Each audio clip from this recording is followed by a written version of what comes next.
네, 안녕하세요. 밤을 걷는 철학자입니다. 오늘은 지난번에 말씀드린 것처럼 오행의 사계절 순환에 대해서 한번 더 말씀을 드리고, 그리고 저번에 최근에 영상을 찍었던 을사년에 대한 저의 생각을 올렸었는데, 사주 예시를 제가 가져와서 왜 일간별, 왜 일지별로 운세를 보면 안 되는지 예시를 통해서 그 이유를 설명을 드리려고 합니다. 네, 바로 시작하겠습니다. 일단 정리를 먼저 하고 넘어가면 오행의 사계절 순환. 자, 그렇게 사주 명리를 왜 그렇게 해석해야 되냐는 거는 항상 제가 영상 초반에 이렇게 설명을 드리는 게, 여기가 천간, 여기가 지지죠. 천간은 우주고 지지는 지구죠. 여기는 이제 오행 운동을 하는 거예요. 지구는 지구의 그 지축의 기울기 때문에 공전과 자전을 하여 사계절 순환을 하죠. 그래서 저희가 이 십신이라는 거, 뭐 정인, 정관, 식신, 상관, 요거는 이 일간을 기준으로 천간만을 가지고 보는 거예요. 천간만. 이 지지는 천간에 있는 이 사계절의 순환, 그러니까 이 오행이 지금 어디 계절에 위치해 있는지 그릇의 크기를 보는 거란 말이에요. 그래서 이 둘이 완전 다른 건데, 뭐 예를 들면 이렇게도 생하고 뭐 이렇게도 생하고 뭐 이렇게도 생하고, 이런 건 말이 안 된다는 거죠. 그래서 저희가 저번에 말씀드렸던 을사년을 이거를 이제 목생화로 해석한다는 게 말이 안 된다는 거예요. 이건 엄연히 여긴 천간이고 여긴 지진데 어떻게 이게 목생화입니까? 그러면은 간목과 저번에도 말씀드렸지만 오화도 목생화냐 이거죠. 목생화를 이렇게 한다는 거는 천간과 지지를 구별하지 않은 거죠. 그래서 오늘 일단은 이거는 조금 이따 더 말씀을 드리고, 일단은 저희가 정리를 먼저 하자면, 다시 이렇게 항상 이제 오행을 쓰고 오행을 생각하기 전에 이 사계절의 순환을 먼저 생각을 해보는 거예요. 저희가 오화에서 이제 정리를 했죠. 병화와 무토와 개수가 제일 강하고, 이 오화에 있는 이 글자들은 이 음에서 양으로 운동을 하고 이 안에서 밖으로 운동을 한다고 저희가 배웠죠. 그리고 이 자수에서는 반대로 어, 임수와 기토와 정화, 이 글자들은 거꾸로, 이 오화가 거꾸로 가겠죠. 양에서 음으로 가고 밖에서 안으로 들어오는 매우 움축하는 글자들이죠. 그리고 유금은 이제 여기서는 이제 경금과 을목이 제일 강하죠. 이 친구도 이제 양에서 음으로 오고 밖에서 안으로 들어오는 매우 안으로 들어가는 글자입니다. 지금 이 글자들은 다 안에 있죠. 그리고 이 묘목에 있는 이 간목과 신금, 이 글자들은 거꾸로 음에서 양으로, 안에서 밖으로. 그러니까 이 글자들은 양의 운동을 하는 거예요. 여기서 활발하게 쓰는 글자들이고, 이 경금과 을목, 그리고 임수와 기토 정화는 여기서 활발하게 쓰는 거예요. 이 가을과 겨울에서. 그쵸? 저희가 그래서 다시 글로 정리를 드리면은, 저희가 이제 봄이 있고, 봄, 여름, 가을, 겨울이 있죠. 자, 봄 임묘진, 여름 사오미, 가을 신유술, 겨울은 해자축.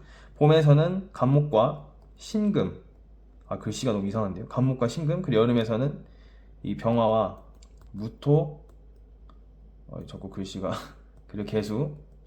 그리고 가을에는 이제 경금과 이제 을목. 그리고 이 겨울은 임수와 정화와 기토. 여기서 이 대표되는 가장 강하게, 봄에서는 이 글자, 여름에서는 이 글자들, 가을에서는 이 글자들, 겨울에서는 이 글자들을 제일 활발하게 쓰는 거예요. 물론 저희가 나중에 사주 명리를 해석할 때는 뭐 운이 봄일 때는 이 글자를 활발하게 쓰니까 이거와 반대편에 있는 글자는 아예 거의 잘 못 쓰겠죠. 그거를 기준으로 잡고 저희가 말씀을 드리면 돼요. 이렇게 오행의 사계절 순환을 통해서 저희는 이제 봄에 어떤 글자가 강하고 여름에 어떤 글자가 강하고, 이제 각각 계절에 맞게 어떤 글자가 제일 강하고 활발하게 쓸 수 있는지 저희는 이제 배운 거예요. 그래서 오늘은 이렇게 정리를 하고 제가 사주 예시를 가져왔거든요. 사주를 가져와서 왜 을사년을 저번 시간에 했던 건데 왜 일간과 일지별로 운세를 보면 안 되고 그런 식으로 설명을 하면 안 되는지 제가 예시를 들어 드릴게요. 이분이 신묘일주고요.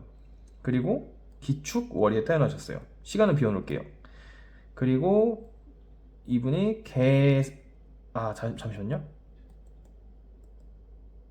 신묘일주셨고 기축월이었고 을사년에 태어나셨다. 을사년. 네. 그리고 지금 을사년이죠. 자, 보세요. 이게 을사년, 내년이 이제 을사년이죠. 이 목생화가 아닌 거죠. 이 을목이 사화에서 장생인 거죠. 장생. 그러니까 을목은 이제 막 성장하기 시작한 거예요.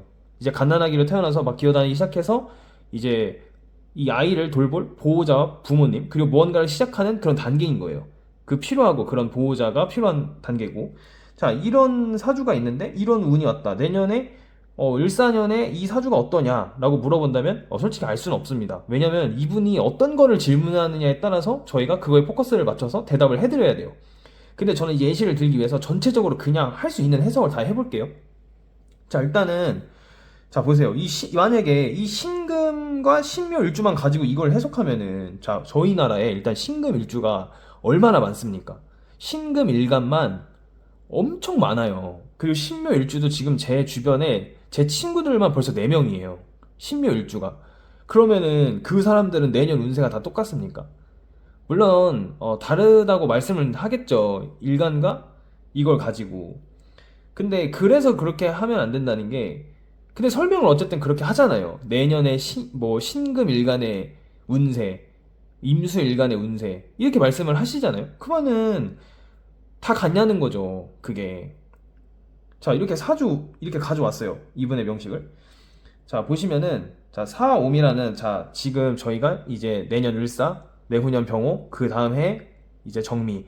이렇게 3년, 정확히는 2년 6개월 이제 여름으로 가는 겁니다. 그러니까 지금 사화라는 저희가 사오미로 가는 거예요. 사오미. 그럼 저희는 기준을 잡을 수 있죠. 병화와 개수와 이 무토를 가지고 이제 이 사주를 해석을 하는 거예요. 어떤 거를 질문하느냐에 따라 물론 다르겠지만. 그럼 보세요. 이 사주를 먼저 분석을 해보면은 지금 사오미로 가고 자, 을사년이고 이게 편인이죠. 편인. 이게 편제예요. 이게 편인, 편제. 그리고 그러면 이 사람은 천간은 뭐죠? 나의 생각과 마음이에요. 그러니까 이 편인과 편제라는 게 이런 생각이 엄청 강한 거죠. 편인과 편제라는 거는 엄청 깐깐하죠. 두 개가 같이 있으면은 어떤 물건을 살 때 재고 따지고 엄청 깐깐한 성격이에요. 그리고 이 심지어 음이잖아요. 더 깐깐하겠죠. 양보다. 그리고 이 기토가 축월에 태어났어요. 축월이에요. 엄청 강하죠.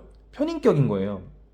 이 을목은 사화에서 똑같죠? 장생이에요, 장생. 그러니까 이 편제도 약한 게 아니고 점점 강해지고 있는 기운이란 말이에요. 그러니까 편인과 편제가 이 원국에서 엄청 힘이 강하고 이 신금 일간 자체도 이 묘목에 있잖아요. 저희가 인묘진, 이 묘목에서 제일 강한 게 뭐라고 했죠? 간목과 신금이라고 했잖아요. 그러니까 일간도 엄청 강한 거예요. 일간이 강한데 편인과 편제까지 강한 거예요. 그러니까 되게 사주가 엄청나게 강하죠. 그러면은 이 사람이 만약에 을사년이 내년에 어떻겠습니까? 라고 질문을 했을 때 지금 이 사람이 이 사화라는 계절에서 가장 강하게 쓸 수 있는 글자는 이 세 개예요, 세 개. 편제, 이 병화는 이분 입장에서 정관이죠. 그리고 이 신금 입장에서 이 개수는 식신이죠. 이 무토는 정인이 되겠죠. 자, 근데 보세요. 천간에 을목이었어요, 을목. 이 편제죠, 편제. 근데 이 편제가 약하지가 않아요. 이 사화에서 장생이라 점점 강해지고 있고 이분 입장에서는 또 편제가 있어요. 이미 자기 머리에. 근데 이 편제가 와서 이 을목이 더 힘을 받죠. 그럼 이 사람은 식신생제, 편제 이쪽이 되게 강한 사람이란 말이에요. 애초에. 근데 운에서도 그렇게 왔는데 저희가 이렇게 봤을 때 항상 음양은 대등한 거예요. 한쪽이 강해지면 한쪽이 약해지죠. 한쪽이 약해지면 한쪽이 더 강해지고 자, 재성이 강해지면 재성의 반대편에 있는 인성은 당연히 약해집니다. 지금 여기서 이제 정인이 이 편제 때문에 쓸 수가 없어요, 잘. 항상 이 오는 운이 더 강한 거란 말이에요. 정인을 쓰기 어려워요, 이분 입장에서는. 그렇다고 이 편제랑 지금 애초에 이 식신이랑 이게 있는데 이 원국을 보세요. 이분이 지금 그냥 애초에 그냥 편인 편제가 강한 사람이고 여기서 이 편제가 오는데 이 정관이 들어오겠습니까, 이분한테? 물론 이분이 지금 당장 어떤 직장을 들어가려고 한다, 어떤 조직을 들어가려고 한다 하면 이걸 봐야 되겠죠. 근데 지금 흐름상 보면은 이 식신을 가장 잘 쓴다는 거예요, 이분은. 그러니까 이 개수를 써야 되는 거예요, 이 사화에. 그리고 뭐 계속 질문을 하시겠죠, 그거에 대해서. 그럼 저희는 기준을 잡고 이 사주에서 이 개수, 식신, 식신적 행위를 해야 되는 거예요. 식신적 행위. 그러니까 뭐 식신생재를 해서 뭐 편재니까 뭐 더 넓히거나 뭐 그럴 수는 있겠죠. 근데 다만 이제 조심해야 되는 게 사화에서 이제 이 신금과 반대에 있는 경금이 이 힘을 받잖아요. 겁재가. 그러니까 이런 면은 좀 조심하셔야 되겠죠. 뭐 그리고 이분의 뭐 대운의 흐름에 따라서 저희가 더 정확하게 사주를 더 봐야 되겠지만, 그래서 이렇게 을사년만 가지고 이 원국을 해석하는데도 이렇게 엄청나게 많고 엄청나게 많은 경우의 수가 발생한단 말이에요. 지금 제가 이제 중구난방으로 해석을 한 건 기준이 없어서 그래요. 상대방에 대한 질문이. 그런데 제 생각에는 질문이 없어도 이런 사주는 딱 봐도 그냥 편인 편재 이런 생각이 강하잖아요. 그리고 운도 심지어 편재가 오면은 제 생각엔 관인 소통보다는 이런 식신생재 쪽으로 가게 될 거라고 저는 생각을 해요. 이분이 애초에. 그래서 저는 이 사화에서 가장 잘 쓰는 병화, 개수, 무토 중에 이제 을사년이니까 을목이 천간에 오니까 을목이라는 건 편재죠, 이분 입장에선. 그러니까 솔직히 인성을 쓰긴 좀 어려울 것 같고 그나마 개수를 쓰든가 이제 정관을 쓰시는 게 제일 좋겠죠. 근데 흐름상 보면 이제 식신을 쓰시는 게 아마 제일 좋을 것 같습니다. 이렇게 저희가 이 사주의 원국의 구성에 따라서 어떤 글자들을 가지고 있느냐에 따라서 기준도 달라지고 쓸 수 있는 글자, 쓰기 어려운 글자 이렇게 엄청나게 많은 경우의 수가 있단 말이에요. 그런데 그거를 다 배제하고 일간과 일지만 보고 내년 운세를 논한다는 게 굉장히 큰 오류가 아니라 잘못된 거라고 저는 조금 생각을 하고 있어가지고, 자 만약에 임수일간의 을사년 운세를 뭐 이걸 수생목한다고도 하잖아요 저희가. 근데 이게 말이 안 되는 거죠. 이 임수가 다 수생목을 하냐는 거죠. 이 을사년에. 그리고 이 임수가 사화에서는 일간만 보면은 이게 절이잖아요, 절. 임수가 사화에서 절이 된단 말이에요. 그러니까 휴식과 이제 약간 잠을 자고 뭔가 준비를 해야 되는 그런 시기란 말이에요. 임수 자체만 보면. 근데 예를 들면 임수가 있는데 여기 옆에 병화가 있는 사람이 있어요. 근데 을사년이 왔는데 이 사화에서 병화가 엄청 잘 쓰잖아요. 이게 록이잖아요, 록. 심지어 임수 입장에서 정화는 이 병화는 뭐죠? 편재잖아요, 편재. 그럼 이게 어떻게 해석이 되냐면은 이 임술관 자체는 이 을사년 이 사화에서 잠을 자고 휴식을 취해야 되는데 이 편재 때문에 그러기가 어려운 거예요. 그쵸? 이게 수생목을 하는 게 아니란 말이에요, 임수가. 왜 수생목을 합니까? 이게 지금 을목 입장에는 또 상관이죠, 임수가. 이제 임수 입장에서 을목이. 그럼 완전 더 좋겠죠? 이 편재에 대한 생각이 애초에 강한 사람인데 이 상관이 들어왔어요, 이 사람이. 그리고 심지어 이 사화에서 이 병화를 잘 쓰죠. 그럼 이 사람 입장에서는 임수 자체는 쉬어야 되지만 이 자기가 생각하고 있던 이 편재가 발동이 되면서 이 상황까지 들어와요, 완전.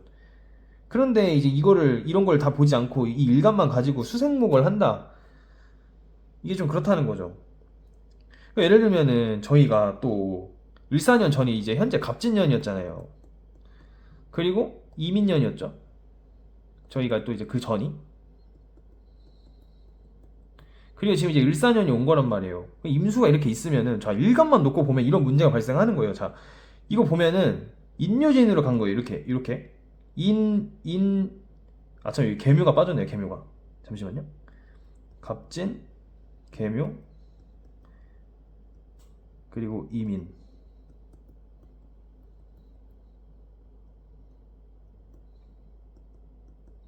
그리고 을사 이렇게 온 거잖아요. 자 임수 보세요. 임수가 이 인묘진에서 병사묘예요. 병사묘. 심지어 묘죠, 묘. 그러니까 완전 임수가 꼼짝을 못 하는 거예요. 일간만 보면. 뭔가 막히는 거예요. 그래서 지금, 그리고 여기도 이제 사죠, 사. 여기 병이고. 그러니까 일간만 놓고 보면 그렇게 썩 좋지 않았던 거란 말이에요. 학문적인 관점에서 보면은. 어떤 거를 질문하느냐에 따라서 이 구간에서 임수가 좋았던 사람들도 있어요. 그러니까 좋고 나쁜 거를 저희가 판단할 수가 없다는 거예요. 어떤 사람이 어떤 거를 질문할지 모르잖아요. 근데 단순히 그냥 학문적인 관점에서만 보면 병사묘니까 이 임수가 여기서 뭔가 뜻을 펼치기 어려웠겠다 이렇게 해석을 하는 거죠. 그래서 지금 보시면 또 이제 임수일간의 이제 그 운세가 만약에 이게 문제인 거예요. 이 여기서 이제 묘잖아요. 여기서는 절이에요. 근데 이거를 얘도 수생목을 한다고 이렇게 수생목을 한다고 한단 말이에요, 지금. 임수 일간만 가지고. 그리고 뭐 임수가 갑진년에는 여기가 묘였기 때문에 뭔가를 시도하지를 못한다. 그리고 이거를 또 임수는 뭐 이 갑진년에는 수생목을 하는 거에서 끝났는데 이걸 이제 목생화라고 보는 거죠. 이거를. 이건 목극토라고 또 보는 거예요. 그러니까 완전 기준이 없는 거예요. 이거는 이렇게 하고 이건 이렇게 하고 막 이런 거를 이제 지 양을 해야 된다는 거죠. 기준이 없잖아요, 기준이.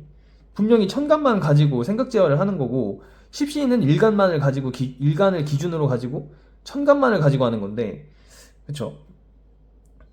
근데 어떻게 임수 일간만 가지고 얘기를 하냐는 거죠. 완전 달라져요. 아까 여기 병화가 있는 사람, 뭐 임수가 예를 들면 여기 기토가 있는 사람. 자, 이 사람은 자 천간만 가지고 하는 거예요. 이 사람 편제예요, 편제. 이 사람 정관이죠, 정관. 자, 을사년이 왔어요. 자, 이 사에서 이 병화 되게 잘 쓰죠. 편제예요, 편제. 편제가 완전 잘 쓰는 거예요. 그래서 임수 일간만 보면은 여기서 절이 돼야 되는데, 쉬어야 되는데, 이 편제, 그리고 이 상관 때문에 일을 해야 돼요. 이 사람이 쉬지를 못하는 거예요. 근데 이 사람은 완전 반대로 똑같죠, 절인 거는. 그러니까 일간만 보면 또 절이에요. 똑같아요. 근데 상관이 오죠. 이 정관이죠. 이 을목이 견관을 한단 말이에요. 그러니까 뭔가 내가 개업을 하려고 하는 의지나 내가 뭔가를 새롭게 시작하려고 하는 거, 내가 뭔가를 개혁하려고 하는 거, 그런 발동이 걸린단 말이에요. 근데 이 기토가 이 사화에서 뭐죠? 이 기토가 얘도 절이에요. 아까 말씀드렸죠? 임수와 기토와 정화는 같은 사계절 운동을 한다. 그러니까 완전 천간이 못 쓰는 거예요. 이 사화에서는 활발하게. 이 사람이 직장 생활을 하려면 이 정관이 아니라 무토인 편관을 써야 되는 거예요. 이 사화에서. 이렇게 일간 옆에 글자 하나만 바꿨을 뿐인데 완전 다른 해석이 나오는 거예요, 지금. 그런데 뭐 임수 일간 하나 가지고 뭐 병화 일간, 뭐 간목 일간 하나 가지고 금생수 목생화를 한다는 이런 게 얼마나 매우 너무 미시적으로 보는 관점이에요. 이거를 경우의 수가 이렇게 많은데 차라리 다른 사람들의 사주 원국을 가져와서 각각의 을사년이 이렇게 진행될 거라는 걸 거시적으로 보여주는 게 훨씬 더 낫지, 이렇게 임수일간 하나만을 가지고 와가지고 갑진년 뭐 을사년을 보는 거는 엄청나게 미시적으로 보는 거예요. 당연히 맞을 리가 없죠. 그 사람 옆에 이렇게 병화가 있는 사람, 정관이 있는 사람만 이렇게 한 글자만 다른데도 이런 전혀 다른 해석이 나오는데, 그쵸? 근데 이것도 있을 거 아니에요. 어떤 사람은 편제를 쓰고 싶은 사람이 있어요. 만약에 천간이 있는데. 근데 어떤 사람은 너무 힘들어서 이제 이 편제를 쓸 수 있는 운이 왔음에도 불구하고 자기는 쉬고 싶대요. 그럼 그럴 땐 또 어떻게 해석을 하냐는 거죠. 완전 다른 거예요. 예, 그래서 오늘은 제가 사주 예시를 하나를 가져와서 이제 을사년에 대한 이제 저번에 제 생각을 조금 더 보충을 했고, 앞으로 좀 기회가 되면은 계속해서 좀 보여드리겠습니다. 이제 을사년이 진짜 왔으니까. 그리고 앞에 좀 너무 간단하게 제가 정리를 한 것 같은데 뭐 시간 될 때마다 저는 계속 말씀을 어차피 사주를 볼 때마다 이런 예시를 가져올 때마다 설명을 계속 드릴 거라 그런 보충적인 설명도 다시 한번 드리겠습니다. 네, 밤을 걷는 철학자였습니다. 감사합니다.